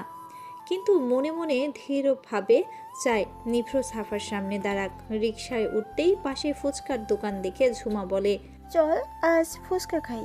প্রতিবারের মতোই সাফার জবাব হয়, না, তুই চাইলে খেতে পারোস। ঝুমা মুখ ফুলিয়ে বলে, চাচা চলেন, দরকার নেই খাওয়া। সাফার কষ্ট লাগে ঝুমার জন্য, তাই রিকশা থামাতে বলে। ফুচকার দোকানে যায়। ঝুমা নাচতে নাচতে 2 প্লেট ফুচকা দিতে বলে। সাফা খাবে না বলে তবুও ঝুমার বাড়াবাড়িতে খেতে হয়। কিন্তু ফুচকা দেখেই পুরনো স্মৃতি মনে পড়ে। একটা ফুচকা মুখে দিতেই সাফা কেঁদে দেয়, চোখে পানি আর ঝালে সাফা লাল হয়ে যায়, আর খেতে পারে না। শেষবার নিভ্রর সাথে সাফা ফুচকা খেয়েছে, লোকটাকে কি মারনা মেরেছে নিভ্র, কথাটা মনে পড়তেই সাফা হেসে দেয়। ঝুমা ভ্রু কুঁচকে প্রশ্ন করে, একবার কান্দোস আবার হাসোস, দোস্ত তুই কি দিন দিন পাগল হয়ে যাচ্ছিস? সাফা নিশ্চুপ হয়ে হাসে। দরজা খোলাই, সাফার ব্যাপারটা অবাক লাগছে। মাথায় ঘাম মুছতে মুছতে সাফা ভিতরে ঢুকে, তার পেছনে পেছনে ঝুমা। সামনের রুমে চেয়ারে বসা এক সুদর্শন যুবক দেখেই সাফার মাথা গরম। আগের জায়গা ছেড়েছে এইরকম ছেলে বিয়ে বিয়ে করে মাথা খাওয়ার অভিযোগে। এবার আবার সাফা রেগে এদিক সেদিক না দেখে চেঁচিয়ে বলে, বিয়ে করব না আমি। ছেলেটা চমকে তাকায়, যেন সে এমন কোনো প্রস্তাব আনেনি। উল্টা সাফার কথায় সে চরম অবাক। সাফার বাবা এগিয়ে এসে মেয়েকে চুপ করতে ইশারা করে, কিন্তু সাফা চরম রেগে আছে। তার মোটেও বিয়ে নিয়ে কিছু শুনতে ভালো লাগে না। তার উপর ছেলেটা তার বাসায় চলে এসে বসে পড়েছে, চেনা নেই জানা নেই। এভাবে বাসায় আসার মানে কি? সাফা বাবার দিকে চোখ রাঙিয়ে বলে, বিয়ে করব না আমি। বাবা তুমি চুপ করো, এসব বখাটে ছেলেদের আমি ভালো করেই চিনি। মহল্লায় নতুন দেখেছে, তাই নাচতে নাচতে বিয়ের নাম করে ঘরে চলে এসেছে। বেরিয়ে যান এক্ষুনি, আর যাতে তীরসীমানায় না দেখি, অসভ্য লোক কথাকার। সাফার বাবা চোখ কিটমিটিয়ে বললেন, সাফা কি বলছো? তুমি যা ভাবছো তা না, উনি তেমন ছেলে না। সাফা শারিকের কথায় পাত্তা দিলে না, আরো রেগে বলল, তুমি চুপ থাকো বাবা, বয়স্ক মানুষ দেখলে আরো আশকারা পায় এরা। আপনাকে দরজা দেখিয়ে দিয়েছি, দেখছেন না, অসভ্য লোক কথাকার। ছেলেটা হেসে দেয়। মেয়েটাকে যতটা শান্ত ভেবেছে ততটা না। সাফার রাগ রিডি করে বেড়ে গেছে। কি অসভ্য লোক! এত অপমানের পরেও হাসি লজ্জা নাই নাকি? সাফার নাক মুখ ফুলিয়ে আবার কিছু বলতে যাবে তার আগেই ছেলেটা বলল, আপনি বুঝি খুব সভ্য? সাফা চুপসে যায়। এমন একটা কথা আশা করেনি সে। থতমত খেয়ে একটু দমে যায় সে। ছেলেটা ঠোঁটে হাসি রেখেই বলল, আপনাদের বাসায় মেহমান এলে এভাবে আপ্যায়ন করেন বুঝি? সাফা একটা ধাক্কা খায়। ছেলেটা আসলে কি বলতে চায় সেটা সাফা বুঝতে পারছে না। সাফা নিজেই বাবার দিকে তাকিয়ে দেখে তিনি রেগে আছে। কাহিনী কি? ছেলেটা নিজেই প্রশ্নের উত্তর দিল, বলল, বিয়ে তো করতে আসেনি, কিন্তু আপনার ভাবমূর্তি দেখে মনে হচ্ছে আমার জীবনেও এই কাজ করা উচিত না। সাফা আবার তার বাবার দিকে তাকায়। তিনি এগিয়ে এসে বলল, আরে উনি আমার ক্লায়েন্ট, এভাবে উল্টোপাল্টা কথা না বললেও তো হতো তোমার। সাফা আবার অবাক হয়ে ছেলেটার দিকে তাকায়। ছেলেটা আগে নেই হাসে। সাফা কাচুমাচু হয়ে ছোট করে বলল, সরি। এতক্ষণ তোমাকে এটাই বলতে চেয়েছি, কথা না শুনে আজে বাজে কিছু কথা শুনিয়ে দিলে কিছু মনে করিও না মিস্টার সিফাত। মিস্টার সিফাত মৃদু হেসে বলল, না কিছু মনে করেনি। সাফা ভিতরে চলে যায়। মাথা কাজ করে না তার। সব সময় উল্টাপাল্টা কাজ করে সে। কিন্তু এই সিফাতের মাঝে তার বিস্তর গাফলা মনে হচ্ছে। তা না হলে এত অপমানের পরেও রাখলো না। অতি ভদ্র যারা দেখায় তারা কখনোই অতি ভদ্র হয় না। কি যেন মিলাচ্ছে সাফার সাথে। এমন চাহনি দিয়ে তাকিয়েছিল ছেলেটা। হাসি তো সেটা আড়াল করার জন্য ছিল। সাফা চিন্তায় পড়ে যায়। রহস্যময় মনে হচ্ছে তার লোকটাকে। নিভ্র গেটে ঢুকতেই তার সামনে হুড়মুড়ি খেয়ে অনেকেই পড়েছে। সবার অবাক চোখে তাকে দেখছে। আজ অনেকদিন পরে নিভ্র দেখা মিলেছে। অনেকেই এগিয়ে এসেছে, কিন্তু নিভ্রর রাগী মুখ দেখে কেউ এগিয়ে আসতে পারল না। নিভ্র নিজের মতো হেঁটে ভেতরে ঢুকতেই আরিফ লাফিয়ে ওঠে। সে ভাবতে পারছে না নিভ্র আসবে। খুশির ঠেলায় আরিফ স্টেজ থেকে নেমেই নিভ্রকে জড়িয়ে ধরে। নিভ্র ধরল না। বিরক্তির রেখা ফুটিয়ে সে কপাল কুঁচকে ফেলে। আরিফ ছেড়ে নিভ্রর মুখোমুখি তাকায়। তাকে দেখে মনে হচ্ছে যে কোনো সময় নিভ্রর উপর হামলে পড়ে চুমু খাবে। তার আগেই নিভ্র সরে এসে বলল, একদম চুমুটুমু খাবে না, বলে দিলাম। তোমার না বিয়ে? যাও তাড়াতাড়ি বিয়ে করে আমাকে উদ্ধার করো। আরিফ শুনলো না। খুশিতে নিভ্রর মুখ টেনে গালে একটা চুমু বসিয়ে দিল। নিভ্র চেঁচিয়ে গাল মুছতে মুছতে বলে উঠল, ছি। আরিফের ভাবান্তর হলো না। সে হেসে দিল। খুশিতে তার কি যে ভালো লাগছে বলে বোঝাতে পারবে না। তাই করে দেখালো। নিভ্র ফ্যামিলির সবাই এসেছে। আরিফের কাণ্ডে সবাই আবার হেসে দিল। নিভ্র পারছে না আরিফকে একটা লাথি দিয়ে উড়িয়ে দিতে, কিন্তু আজ বিয়ে বলে কথা, তাই সব মাপ। নিভ্র আরিফকে ঠেলে বলল, দূরে যাও। ছি, আমার পিচিবো ভাগ্যে সেখানে নাই, থাকলে নির্ঘাত সেন্সলেস হয়ে পড়তো। ডিসগাস্টিং। আরিফ হেসে হেসে বলল, সাফা যখন আসবে আমি না হয় আবার চুমু খেয়ে ওকে দেখিয়ে সেন্সলেস করব, কিন্তু আজকের খুশি একটু বেশি, তাই নো সরি স্যার। নিভ্র সবাই বসে পড়ে। সবাই কত খুশি তার পরিবার, আরিফের পরিবার, সবাই, তার বন্ধুরাও। তাকে পেয়ে সবাই এত খুশি হবে এটা নিভ্র বুঝতে পারেনি। তবুও তার ভালো লাগছে না। এত জাঁকজমক তার ভালো লাগে না। এত আলো তার চোখে বড্ড জ্বালা করে। নিভ্র পকেট থেকে একটা ফোন বের করে সাফার ছবি জুম করে খুঁটিয়ে খুঁটিয়ে দেখে। তার আর কোনো কাজ নেই, এই একটা কাজেই তার ভালো লাগে। সাফার মুখের রগগুলো সে খুঁজে নিয়েছে। কতটা দেখা যায় তাও জানে। এত নিখুঁতভাবে দেখে জানোই কথা। রুহি আরিফের মামাতো বোন। নিভ্রকে প্রথম থেকেই সে নিখুঁতভাবে দেখছে। এলোমেলো সিল্কি ভেজা চুল, ইনছাড়া শার্ট, সবুজ চোখ। রুহি বিস্মিত হয়ে আরিফের বোনকে বলল, সামনের ছেলেটাকে আমি কোথাও দেখেছি। আরিফের বোন হেসে বলল, আপু উনি নিপ্রণী, শুধু তুমি না, অনেকেই দেখেছে ওনাকে ম্যাগাজিন, ছবি, ফ্যাশনে ক্যাটওয়ার্ক করতে, আরো কত জায়গা। আরে মডেল উনি। রুহি মাথা ঝাঁকিয়ে বলল, আরে না, কোনো একটা মেয়ের কাছে ছবি দেখেছি, ডায়েরির ভাঁজে। আপু হাজারো মেয়ের ডায়েরির ভাঁজে উনি মানে ওনার ছবি থাকে। এমনকি আমারও আছে। তুমিও বিদেশে ছিলে, তাই তোমার ডায়েরিতে নেই, তবে কাল থেকে তুমিও রাখবে, আমি নিশ্চিত। কত কিউট হ্যান্ডসাম বয় না? রুহি বিরক্তিতে বলল, আরে ভাই সবই তো বুঝলাম, কিন্তু আমি একে সমুদ্র কিনারে এক মেয়ের ডায়েরির ভাঁজে দেখেছি, খুব যত্নে রাখা। কিছু স্পেশাল কথাও লেখা ছিল, কবিতা টাইপের কিছু হবে হয়তো। আরিফের বোন নাক মুখ কুচকে বলল, এটাতে এত অস্বাভাবিক বিহেভ করছো কেন আপু? সবই তো স্বাভাবিক কথা। এত হাইপার হচ্ছ কেন বুঝলাম না। রুহির মন মানছে না, সে আরও আগ্রহের সাথে নিভ্রর দিকে এগিয়ে যাচ্ছে কাছে থেকে দেখার জন্য। সেদিন সমুদ্রের পাড়ে হাঁটতে হাঁটতে একটা মেয়ের সাথে রুহির ধাক্কা লাগে। তার হাতে টিয়া রঙের একটা ডায়েরি ছিল, সেখানে নিভ্রর ছবি দেখেছে সে। রুহি বিদেশে থাকে, পড়ালেখা করছে সেখানে ছোট থেকেই। আরিফের বিয়ের নামই সে দেশে এসেছে। সমুদ্র কিছুদিন আগেই ঘুরতে গিয়েছে। নিভ্রর ছবিটা তার কাছে একটা অতিমাত্রায় আগ্রহের ব্যস্ত, তাই সে বেশি আগ্রহ দেখাচ্ছে। কিছু তো একটা ইন্টারেস্টিং ব্যাপার আছে ছবির মাঝে, কি সেটা? হ্যালো বন্ধুরা, তোমাদের সবাইকে অনেক অনেক ধন্যবাদ এতক্ষণ আমাদের সঙ্গে থাকার জন্য। আমাদের গল্পগুলো তোমাদের কাছে ভালো লাগলে, তোমাদের হৃদয় স্পর্শ করতে পারলে অবশ্যই আমাদের চ্যানেলটি সাবস্ক্রাইব করে এবং তোমাদের মূল্যবান মতামত কমেন্ট করে আমাদের সঙ্গেই থাকবে। আর হ্যাঁ, গল্পটি ভালো লাগলে অবশ্যই তোমাদের বন্ধুদের সাথে শেয়ার করতে ভুলবে না। আমাদের পরবর্তী গল্প পেতে আমাদের চ্যানেলের সঙ্গেই থাকবে। খুব শীঘ্রই আপলোড করা হবে পরবর্তী গল্প। ততক্ষণে আমাদের সঙ্গেই থাকো। আজকের মতো টাটা, বাই বাই।